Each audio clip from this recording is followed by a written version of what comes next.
Hey Group 4, welcome to WordWork this week. Your prefix of the week is sub, S-U-B. Now sub comes from Latin and, there's always a history. When it's added to the beginning of a word, it means under or beneath or below. So an easy one to remember this with is, of course, our good friend, the submarine. If I break this apart and take away the sub, I'm left with the word marine, right? Submarines or marines. Marine has to do with the ocean. So whenever we talk about like mariner, M-A-R in Spanish actually means sea, mar, or mare in Italian. So anytime it goes under the water, under the ocean, we look at a submarine, under ocean. That's literally what this means. Or under sea. So notice, when I take away the word, when I take away the prefix, I still have a word.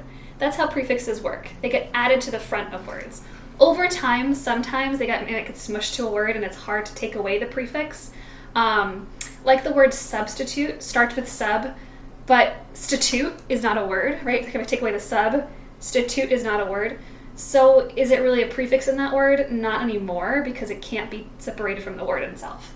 So if you look at your list, most of the words should be able to separate and still have a word left behind. Like if I do subplot, for instance.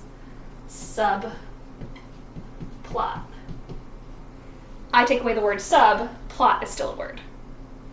Right? And we talk about subplots in stories. So like they're the plots, the plot's like the main events. And then a subplot might be like smaller events that are also important. So if you're watching a show or reading a book and you have your main characters, but then also like there's other things happening because one plot's usually kind of boring and we read more sophisticated things now.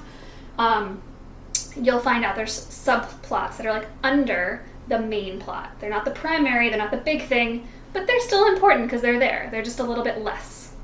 The one that like won't work when you separate it out, especially on your list, is this word here.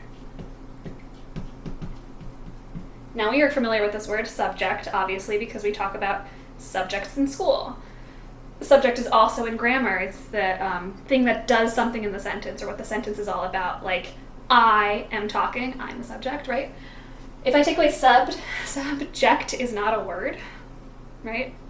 Like, object is a word, inject, subject. So ject over time has kind of lost itself as a word on its own. So is this really a prefix or is this just part of the word? It's a little bit tricky. That's kind of one of the exceptions on the list.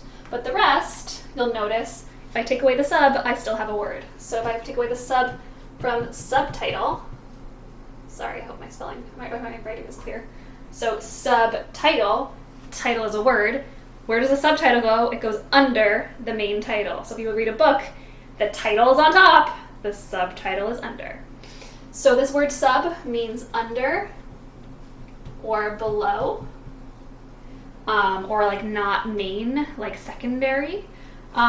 So when you read your words, this list, this week, you'll see all of them have to do with things that are under, beneath, below, like the subway. Where is the subway located? Oh yeah, it's under the ground. So it's the way that's under, subway.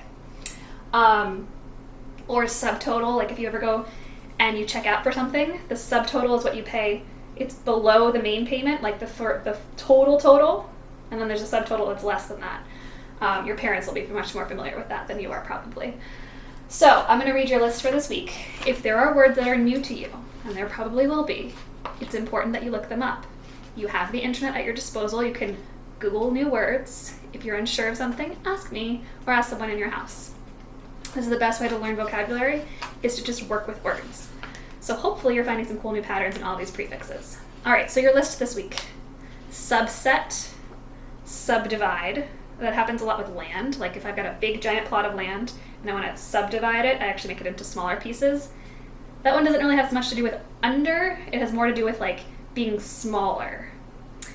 Subgroup, subway, submerge. Submerge is a really good word. Like if you take something and you submerge it in water, suddenly you splash it underwater.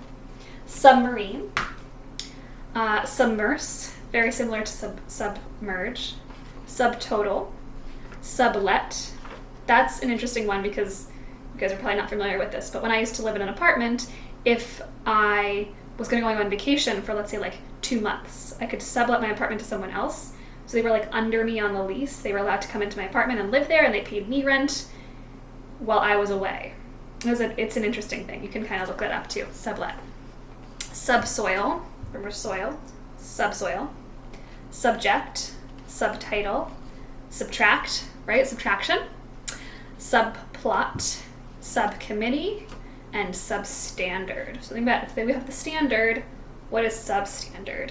Below the standard. So if I say your work should be here, and you give me substandard work, it's below where that's supposed to be. So maybe instead of getting a 3, it would be a 2 or a 1, substandard.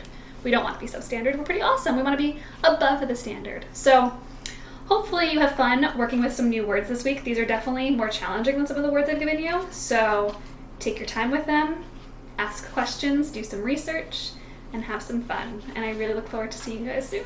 I miss you all. Bye.